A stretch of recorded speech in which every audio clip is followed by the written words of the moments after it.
A lonely millionaire took pity on a woman with a child who were begging for alms and allowed them into his home. Upon returning from negotiations, he gasped, "Gloria, my little bird, why aren't you by my side?" Ivan murmured, struggling to hold back the tears welling up in his eyes. He stood by his wife's grave. She had died about 2 years ago. The evening before, she had been cheerful and making plans, but by morning, Ivan found her cold body next to him in their marital bed. The young widower struggled to recover for many days. Thankfully, his aunt helped with the funeral and supported him as best as she could. Work kept him from falling apart completely. He had to pull himself together and continue running the company. Ivan owned a small advertising agency, which he had organized during his father's lifetime. Daniel Cardenas had been proud of his son, for he himself was a man of humble, non-wealthy origins, whereas Ivan had inherited the entrepreneurial spirit, perhaps from his grandfather, his father's father, who had also always tried to grow his capital. Ivan decided to visit a church near his home and light a candle for the repose of his beloved wife's soul. He had sold the mansion almost immediately after Gloria's funeral. He saw no sense in living in a huge house that reminded him of his wife everywhere he looked, where the sound of children's laughter had never filled the air. He had dreamt of a big family, but they had never been able to conceive, even though both had been examined and told they were healthy, that they just needed to be patient and wait. Ivan stopped his car, parking it near a small church with golden domes. On the steps, he noticed a thin young woman with a girl. They looked miserable and very hungry. The little girl held her dusty cap in her hands, extending it towards the few passers-by. These two did not look like vagrants, but rather like those who had fallen into hard times. Ivan's heart clenched. He had always been sensitive ever since childhood. He perpetually felt sorry for homeless dogs and cats and shared what he had with those in need. And now, he could not simply walk past them. "Where do you live?" he asked the young woman, who looked more like a teenager. "We nowhere," she simply answered. "We came from the village. They drove us out. We have no one and nothing in this world." Tears rolled down her sunken cheeks, while the curly-haired girl with sparkling mischievous brown eyes sniffled. "Let's go," Ivan said decisively. "There's enough room in my house to shelter 2 lovely girls." His lips curved into a smile. "But how will?" The woman hesitated, clutching her daughter. "Just get up and come with me." Ivan waved towards his parked car. He even forgot that he had come here to light a candle. They hardly spoke on the way, and there was no time to. The drive from the church to his house took barely 5 minutes. "How long have you been wandering?" Ivan asked as he turned onto the path leading to his neat little house with a dark burgundy tiled roof. "Not long, 2 days. I tried to find a job. But without registration and housing, workers are needed by no one, especially with a 5-year-old child," sighed his companion. "The house is like something out of a fairy tale," the girl exclaimed cheerfully. "And finally, it will have a little princess," Ivan said, turning around. "What's your name, little one?" "Azul." "Azul? That's a very beautiful name." "Oh, I haven't even told you my name." "I'm Vanessa," the girl's mother remembered. "And I'm Ivan. Pleased to meet you." They quickly set the table. Ivan had no housekeeper. He could not stand having strangers in his home, especially after his wife's death. They had dinner right in the kitchen. Azul soon began to nod off, and Ivan carried her to the living room, where the guest room was not yet ready. He covered the girl with a blanket and looked at her. She was so pretty. And he had never had the chance to have a son or a daughter.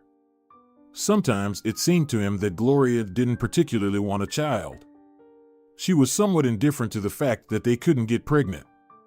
Ivan kept hoping and waiting, trying to make life comfortable for his wife so she wouldn't get nervous, but it still never happened. They had lived together for about 6 years. And then one fine day, Ivan was deprived of his last hope. His wife Gloria suddenly passed away, so abruptly that he didn't even have time to realize it.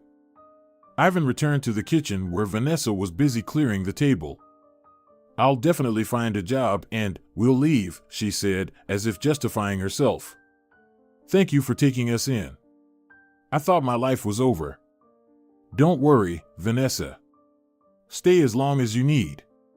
I've become a recluse here alone. Since my wife's death, I hardly socialize with anyone except for work-related interactions. I run a small advertising agency. And you, by the way, what do you do for a living? Or what did you do before? I'm essentially a nobody. I worked at a village store, also did some knitting on commission. I dreamed of becoming someone in this life, but it didn't work out. Azul was born almost right after I finished school. And her father? Does he know about your situation? No, he doesn't even know he has a daughter. And I'm sure he has no desire to find out. It all happened so spontaneously. It was my best friend's birthday. He was someone's friend, and then he left right away. I don't even know where he lives. Then I realized I was pregnant. My mother almost killed me. We lived in her man's house. After her death, he kicked us out with Azul and ordered us not to come back. That's when I realized we had to leave the village, where everyone knows each other, and we would have no life there. So, I gathered all my savings, and my daughter and I headed to the city. But at the station, I think, someone stole all my money, every last penny. So, we ended up on the street with no means to survive. We couldn't even afford a shabby room. We slept in the park on a bench. It was so frightening. Indeed, a sad story, Ivan sighed. But now everything will be all right. I'll help you, Vanessa. The young woman looked at him gratefully. Come, I'll show you the room where you and your little girl will be staying. Vanessa fell asleep as soon as she felt the soft pillow under her tired head. Azul was moved to their room while sleeping. The large bed had enough space for two. Ivan sat in the living room for a long time. He thought about how this meeting was not a coincidence. In fact, there are no coincidences in life. If it hadn't been for the anniversary of Gloria's death, he wouldn't have noticed the two miserable figures on the church steps. He decided he would do whatever it took to help Vanessa and her daughter, especially since he had the means to do so. He had plenty of savings and almost nowhere to spend them. After Gloria's death, Ivan had no desire to travel or entertain. The only thing that saved him from depression was his work. The agency was his baby, which he didn't want to lose. Perhaps, if not for it, Ivan would have lost his bearings in life and never found them again. He had loved his wife dearly. He had wanted a big, happy family, but those dreams remained just dreams. But today, something stirred in Ivan's heart. Was it tenderness for the little girl? Affection for her young mother? Ivan himself did not know, and it didn't matter. He simply felt good being with these unfortunate souls. That night, Ivan dreamt of Gloria. She looked at him and smiled, holding her wedding ring in her palm.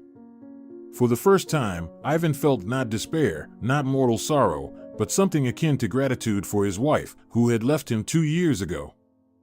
The next day, Ivan had to leave. Important negotiations were scheduled. Are you going somewhere, Ivan? Asked Vanessa, loading the dishwasher after breakfast. Yes, I need to go on a business trip. I'll leave you and Azul a card, go to the stores, buy whatever you need. Ivan, please, don't. Vanessa looked up at him with her large gray eyes. I will be eternally grateful to you for the kindness you've shown me and my Azul. Stop it, Nessie. It's only my pleasure. Let you and Azul have everything you need. After all, I never had children of my own, lost my wife 2 years ago. What a pity, Vanessa said softly. You would have been a wonderful father. What am I saying? You will be. You will still find your happiness. Unlikely. My father always said I was a one-woman man, utterly devoted to my wife. But I can help 2 wonderful princesses. Ivan smiled and headed for the door. I must go. See you in the evening, Ivan. Vanessa adjusted a stray lock of hair. Thanks again. Ivan returned late. They decided to celebrate a successful deal with the team and sat for a while in a restaurant.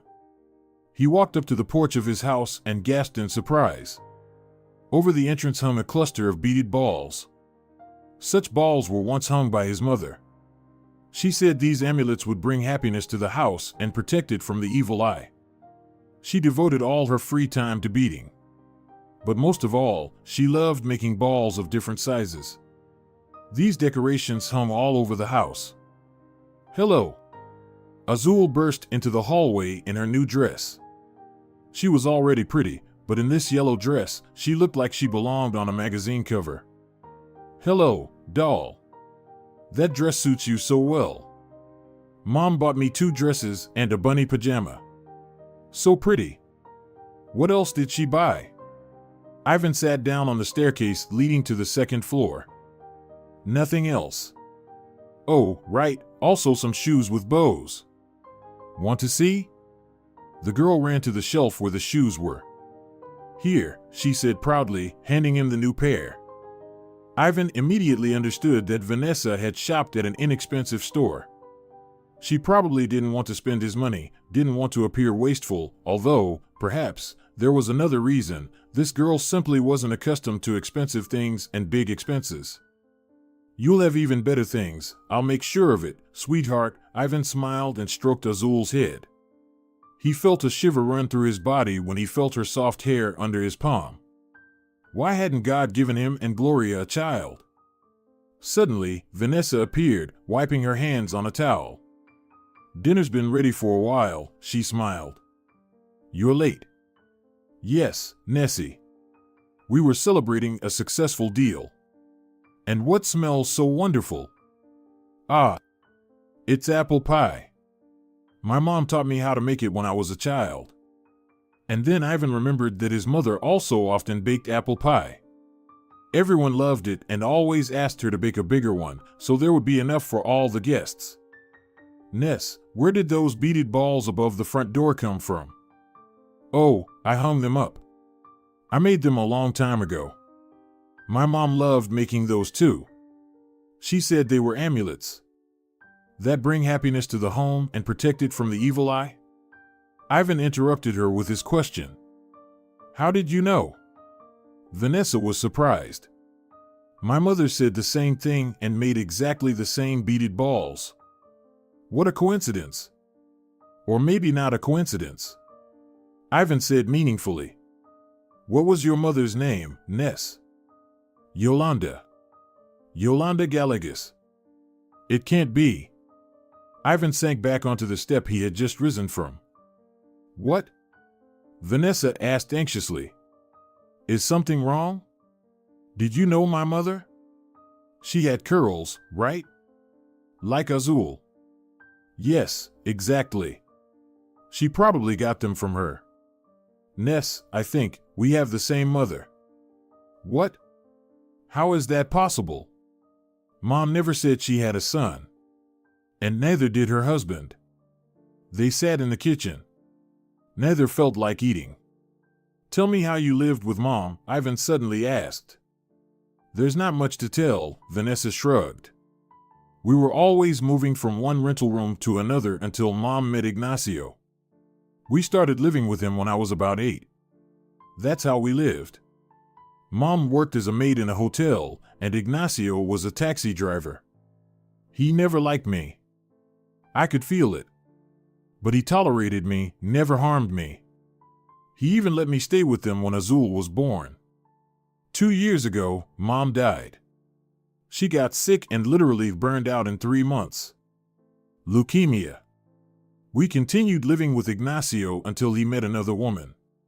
That's when he asked us to leave and never come back into his life. You've had a rough time in life.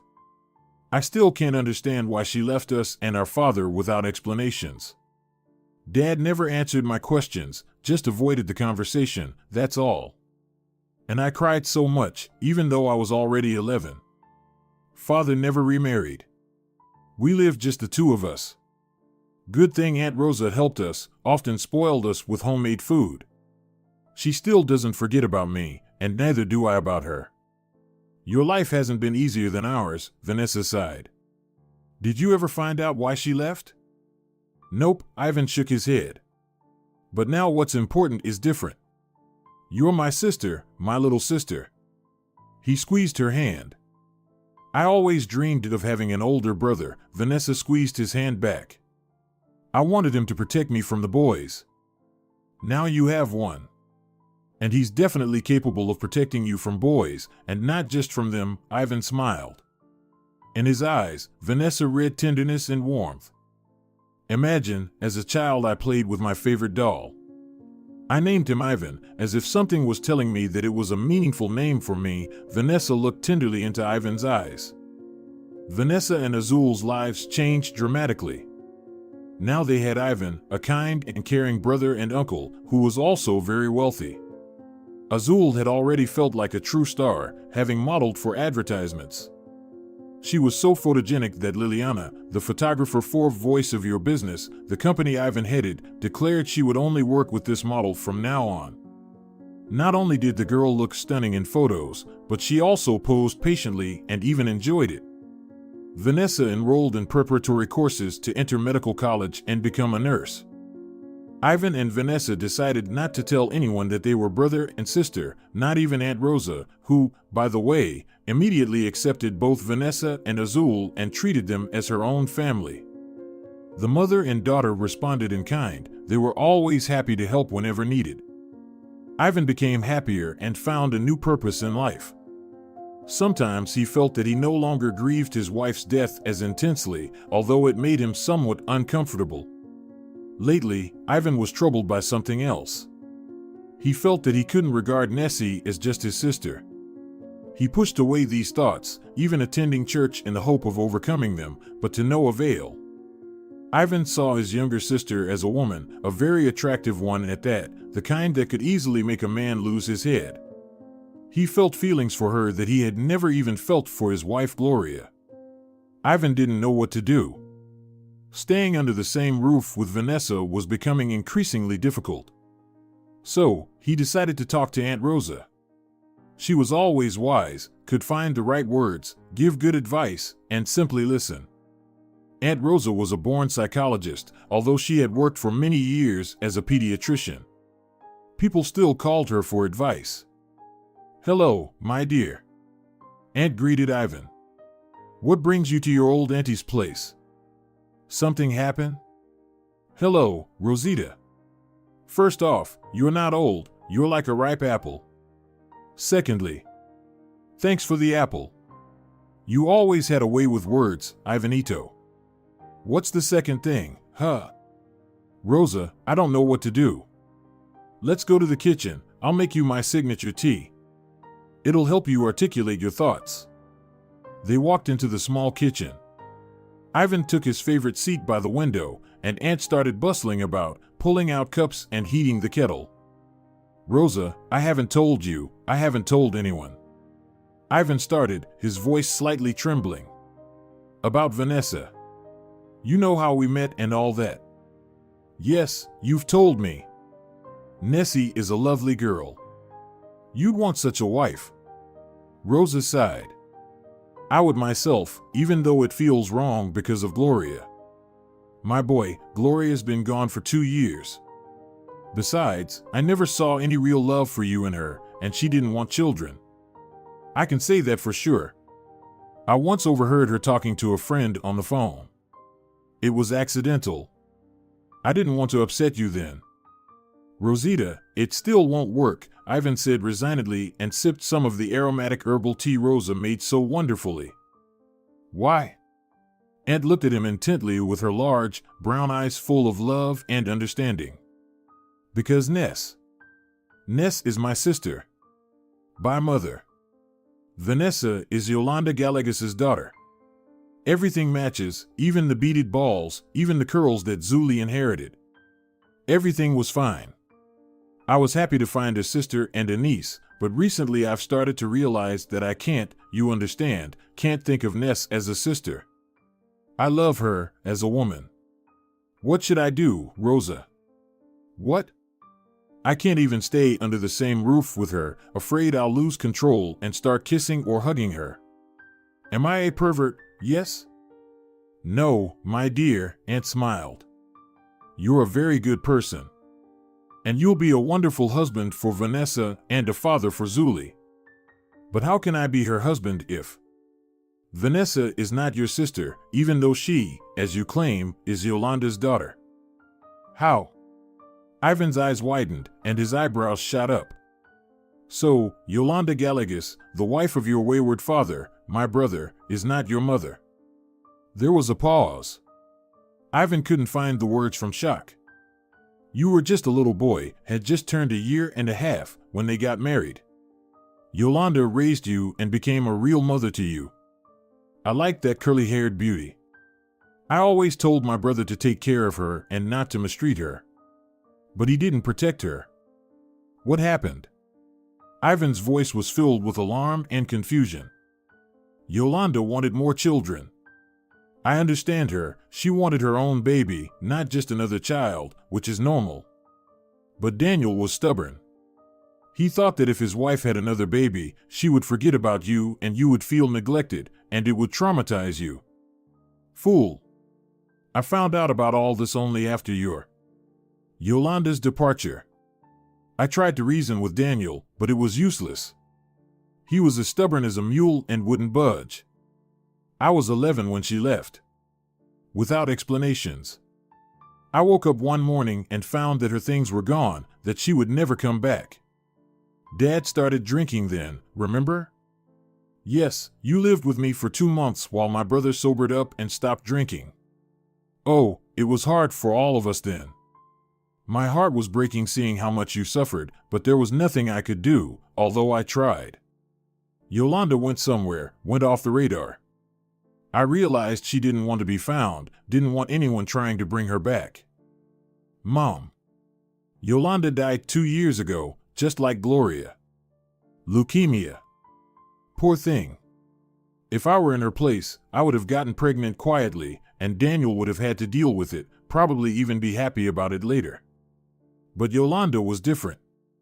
She probably didn't want to hide anything, didn't want to impose anything. And yet, things could have turned out differently. Rosa. So, it turns out Ness and I are not brother and sister, and we can. And you can be together. If you don't believe it, take a DNA test. Yes, you're right. That would give me, and Vanessa too, peace of mind. And does Vanessa show interest in you too? Rosa asked with narrowed eyes. I don't know. She behaves as usual. Maybe I'm not interesting to her at all. But that doesn't matter. The main thing is that I'm not a pervert, Ivan laughed. It was clear that a great weight had been lifted from his heart, as if a vice that had been holding him all this time had been loosened. Ivan returned home around 8 in the evening. Vanessa was sitting in the living room reading a textbook. She had seriously taken up her studies. She too wanted to work, to be useful to the world, and to feel somewhat independent. Hello. Ivan peeked into the room. Oh. Ivan. You came in so quietly. I didn't even hear you. Apparently, your textbook is too engrossing, he chuckled. Yes, anatomy can really draw you in completely, Vanessa snorted. Will you have dinner? No, I stopped by Rosa's. You know our Rosa. She fed me until I was stuffed. And at first, she probably just offered some of her magic tea, right? Exactly. Ivan slapped his thigh. Ivan, I wanted to talk to you. Vanessa closed the book, her voice carrying a mix of anxiety and uncertainty. Ivan walked into the living room and sat down on the sofa next to Vanessa. About what? Something happened? Do you need money? Well, I might need to borrow some from you. Don't hold back, Ness. Just tell it like it is. Anxiety began to fill him. He too had something to tell her. I'm really ashamed to talk about this, but I think it's better to say it than to hide it. Understand, I can't stay here any longer. It would be better for Azul and me to move out. I love you very much, but I can't live under the same roof with you. Why? Ivan was surprised and took her hand. Vanessa gently freed her hand. You're my brother, but I can't see you as a brother. I love you, but differently. As a man, Vanessa looked down and began to fidget with the edge of the couch throw. Nessie, my dear girl. So, you feel the same way? Don't be afraid. It's normal. What do you mean, normal? Vanessa stared at Ivan. We're relatives. By blood. I thought so too, Ness. Until today. Until Rosita told me something very important. What did she tell you? We're not brother and sister. Your mother didn't give birth to me. She raised me from 1.5 years. My father. And he told Vanessa everything he had learned from Aunt Rosa today. I can't believe it. Vanessa squirmed in her seat. You know, if you want, we can take a DNA test. Then we'll know for sure. I'm afraid I can't wait for that test. Vanessa leaned in and pressed her lips to his. Where's Zuli? Ivan momentarily interrupted their sweet kiss. She's staying over at Liliana's tonight. She'll bring her back around 11 tomorrow morning, Nessie quickly replied and resumed kissing Ivan. Liliana also had a daughter about Azul's age. The girls had become fast friends, as had their mothers. Will you marry me? Ivan asked, embracing Vanessa.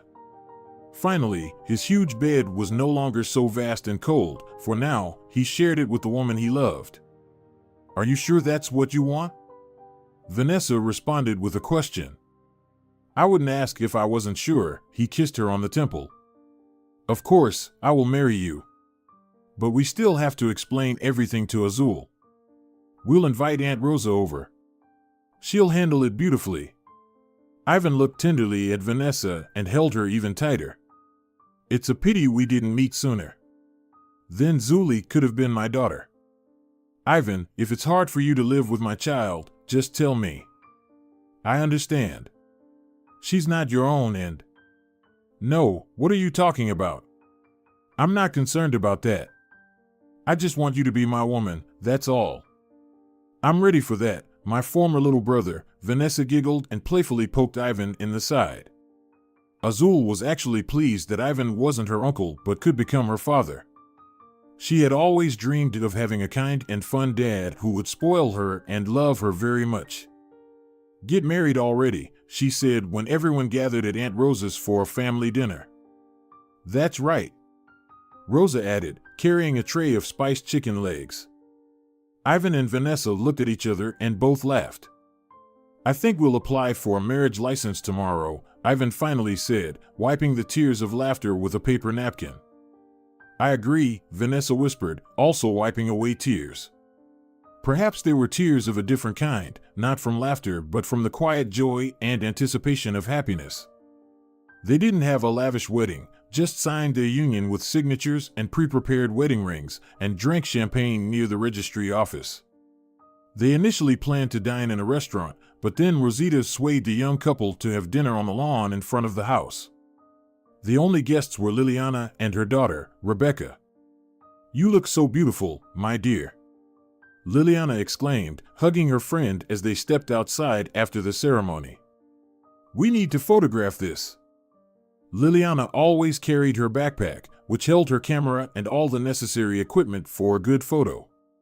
You could deprive the girl of food, but taking away her chance to capture 1 or 2 wonderful shots was impossible. For Liliana, a wonderful shot could come from anything, even a pile of garbage looked magnificent in her photographs. A born photographer. Vanessa wore a soft pink dress just below the knees, fluffy and airy, making her look like a princess. The bride wore a wreath of small white flowers on her head, a gift from Rosa. Rosa had spent about 2 weeks crafting this wonder. Rosa loved handicrafts and adored creating beauty in her spare time. One of her latest hobbies was making flowers from foamaran, and she did it so beautifully that the flowers looked indistinguishable from real ones, but these did not wilt over time and continued to bring joy. Grandma Rosa, will you make me a wreath like the one Mommy is wearing? Azul asked, looking into Rosa's eyes as she cut fruit for the table. Of course, my angel. And me too, Rebecca said as she entered the kitchen. All right, you've convinced me. And for that, you'll help me catch the mouse that's been scurrying under my couch at night. The girls went quiet. What, scared? Rosa chuckled softly. Not at all.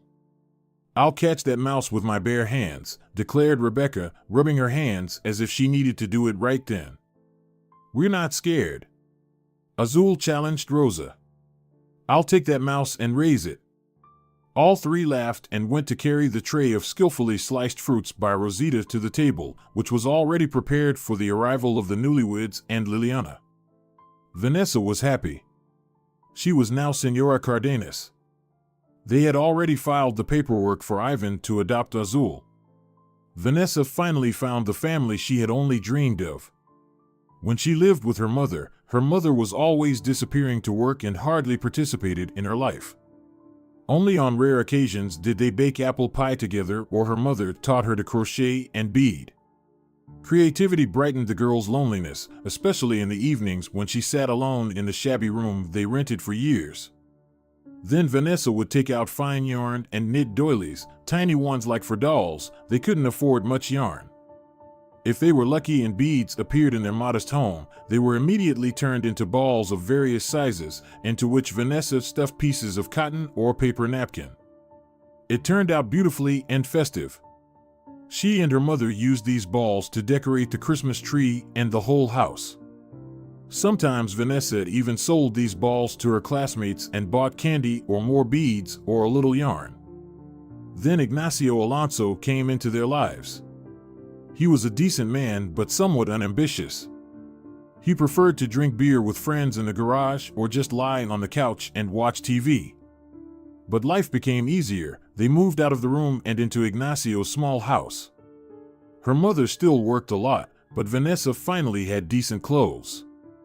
And the food on the table was good, not cheap and tasteless as before. Vanessa felt that Ignacio did not love her mother, and she didn't love him either. They just lived together because it made survival easier. Vanessa tried not to stand out, not to irritate Ignacio, and he, in return, didn't interfere in her life, didn't lecture or reproach her for anything. Then came that fleeting relationship with Azul's father. Her mother cried and blamed her for going down a bad path, saying it would be better to get rid of the child, but it was already too late and too dangerous for someone as young as Vanessa. She was 16 at the time. At 17, she became a mother. Ignacio grumbled, of course, but he didn't throw Nessie out of the house, didn't oppress her. Apparently, even that was too much effort for him. Thankfully, Zuli was a quiet girl from birth. She wasn't much trouble and didn't make much noise. Then her mother fell ill and quickly faded away. Vanessa got a job at a small shop and started contributing to this strange family. Zuli had to come with her. There was no one else to take care of the girl. And now Vanessa finally felt what it was like to have a strong man's shoulder to lean on. What it was like to feel the love and care of a beloved husband. And how Ivan loved Azul. Not every biological father treats his child that way. Azul, with all her child's heart, had attached herself to this man and called him Dad, although he never demanded it. Vanessa now had three main responsibilities: looking after the house, dealing with Azul who was attending school, and preparing for her college entrance, attending courses and studying independently at home. Ivan now came home as if on wings, not to an empty house smelling of stale dust, but to a home filled with the aroma of coffee, baked goods, and other dishes that his young wife Vanessa lovingly prepared. Increasingly, Ivan began to think that it might be time for them to give life to a child, or maybe even several. One night before sleep, he broached the subject with his wife. "Honey, don't you think Zuli could use a little brother or sister?" he asked, playing with a strand of her hair. "Ivan, let's not talk about that right now, okay?" "Why?" "I've always dreamed of a big family." "Yes, but..." "I'm scared, Ivan," Vanessa suddenly said. "What are you scared of?" "You'll have the best doctor and..." "It's not that I'm afraid of.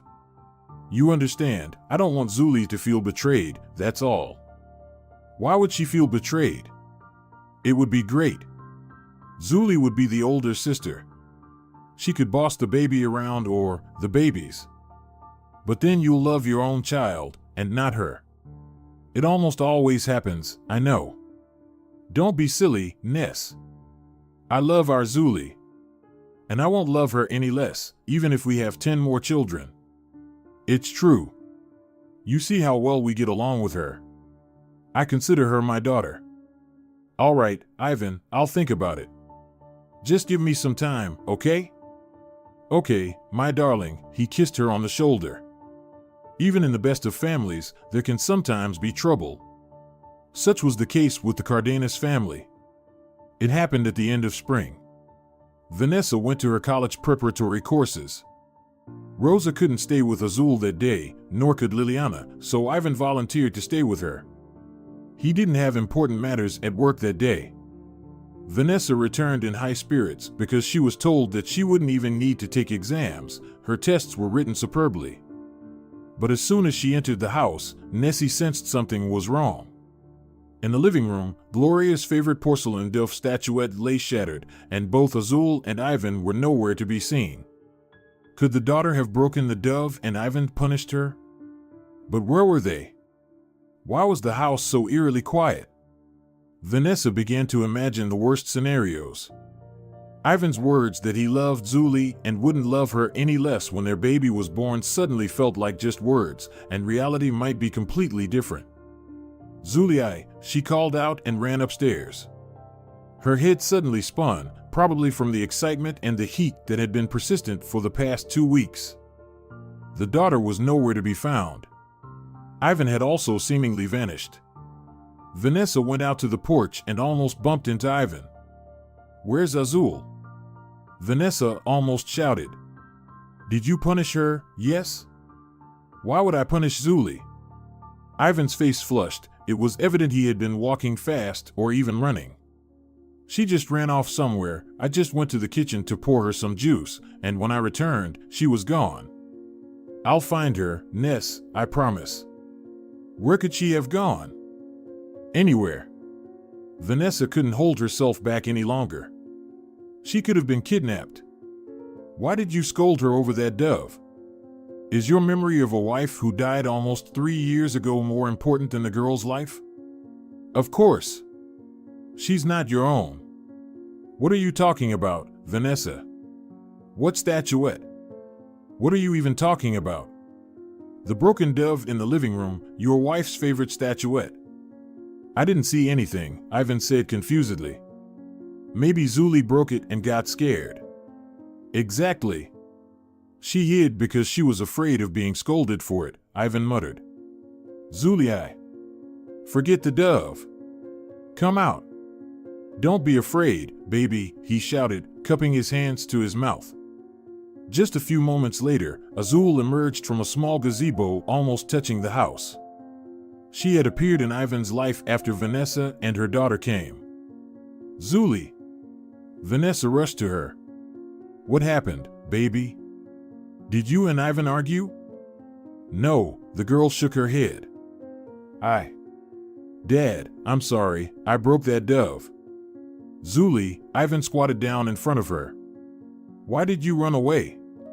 "I was looking for you in the gazebo. I hid under the tablecloth. Azul traced patterns in the dust covering the path to the house with her bare foot. "Silly, why didn't you just tell me right away?" "Mom said we mustn't touch that pigeon, but I decided to hold it in my hands." Azul began to cry. "That's enough, let's go home," Vanessa said firmly. She unjustly blamed Ivan, but a lingering unpleasant feeling remained in her heart. She thought that if Azul had been his biological daughter, he would have noticed when she disappeared and wouldn't have said that nothing could happen to her. Now, Nessie wanted even less to have a child, their child with Ivan. That evening, the couple didn't talk. Each held a grievance in their heart that made reconciliation almost impossible. The worst part was that tomorrow was Azul's birthday. Everything was almost ready. They decided to order food from a restaurant and celebrate in the gazebo next to the pool. But how could they celebrate now if it was difficult to even be in the same room with his other half? They planned to gather around 1 in the afternoon, but at 11, Liliana's car pulled up to the house. She and Rebecca pulled out a whole bunch of colorful heart-shaped balloons and a large pink box from the trunk. We just couldn't wait any longer. Liliana exclaimed, laughing as she hugged Vanessa. We really wanted to make our Zuli a gift. Why do you look so sour? Did you fight with Ivan? Yes, Vanessa said reluctantly. Azul appeared on the porch. Happy birthday, beautiful. Liliana shouted to her. Come here quickly and see what we've prepared for you as a gift. Zuli ran over to the box sitting on the grass. She untied the huge dark pink bow and covered her mouth with her small chubby hand. It's a baby, Azul exclaimed, pulling out a doll that was indistinguishable from a real infant. The little face looked just like Azul's. How lovely. Vanessa clasped her hands to her chest. Where did you find such a wonder? We ordered it from a master, Rebecca chimed in, holding the balloons. She looks just like me. Azul cried out. Of course, she's your little daughter. And a daughter should resemble her mommy. Liliana hugged Zuli along with the doll. She's heavy, Azul smiled. Yes, she weighs almost as much as a real baby. She's made of silicone, Liliana stroked Zuli's head. Wow, Vanessa said. Just like a real baby. Since that's the case, my mom and I will also give you gifts right now, said Ivan, who had appeared out of nowhere and placed 2 boxes in front of Zuli. In one of them was a crib, and in the other was a stroller. Everything fit perfectly for the new doll. The girls ran off to set up a corner for Azul's daughter, while the adults, Rosa, who had come over at 9 in the morning, Ivan, Vanessa, and Liliana, began organizing the feast. I'm sorry, Ness, Ivan said as he entered the kitchen where Vanessa was washing vegetables. Ivan, you should apologize to me. I was such a fool. I took it out on you for no reason. You're right, nothing would happen to my daughter. Our daughter, he hugged his wife and pulled her close. You know, you're right, you're the best father in the world. Hey! I never said that, Ivan smiled. You don't even need to say it, it's clear enough, she buried her face in his chest. You know, I think there's no time to think anymore, it's time to look for a crib, a stroller, and everything else. She lifted her big gray eyes to her husband. Ness, are you serious? Are we pregnant? He held her even tighter. She simply said and kissed her husband on the chin. They no longer needed words. Each heart was filled with a huge bright love, a love that could probably fill the whole world, melting all obstacles in its path with its warmth.